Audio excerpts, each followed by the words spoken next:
my kingdom for a glass of water. Welcome to Menkaura's funerary complex.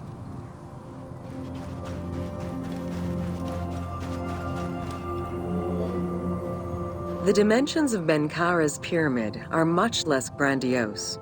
However, unlike its predecessors, Menkaura's pyramid shows a great deal of complexity in its internal and external finish. The outside was partially covered in red granite, while the internal walls were richly decorated. This latter innovation would not catch on until the end of the 5th dynasty, when pyramid texts began to adorn the walls.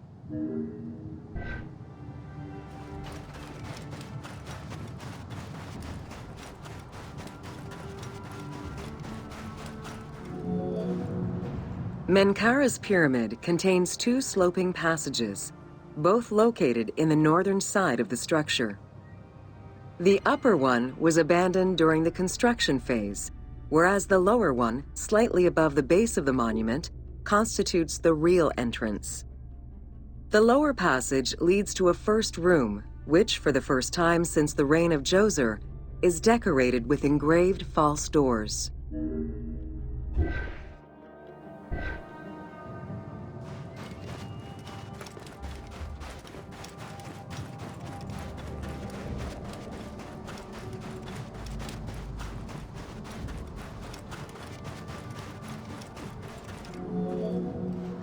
While Menkaura's pyramid complex was unfinished at the time of his death, it was hastily and somewhat shabbily completed by his successor, Shepseskaf. Even so, this funerary structure marks a watershed in the history of this kind of monument. From then onwards, the pyramid shrank, whereas the mortuary temple expanded both in its quantitative and qualitative aspects. Of particular note, it is within Menkaura's mortuary temple that one can find the heaviest block of limestone ever used for a pyramid complex, weighing in at over 200 tons.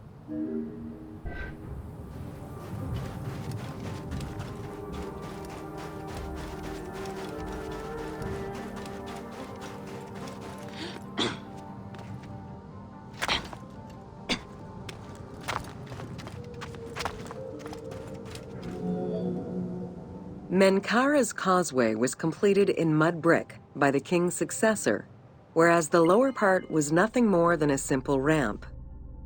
As for the Valley Temple, it was built in 2 phases. The foundations were first laid out in limestone during Menkaura's reign, but the temple itself was completed in mud brick afterwards. As such, the Valley Temple was soon damaged and ended up being completely rebuilt during the 6th dynasty.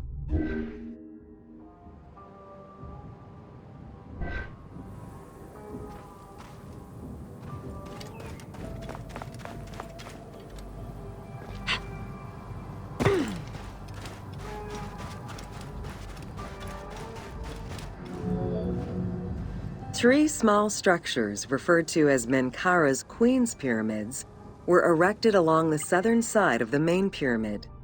One of them was a smooth-faced pyramid, while the other 2 were more basic step pyramids.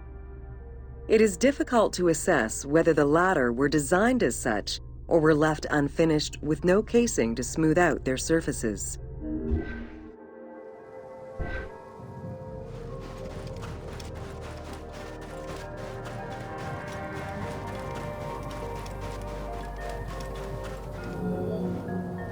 The easternmost pyramid was built with the traditional rooms and corridors found within a satellite pyramid meant to house the king's ka.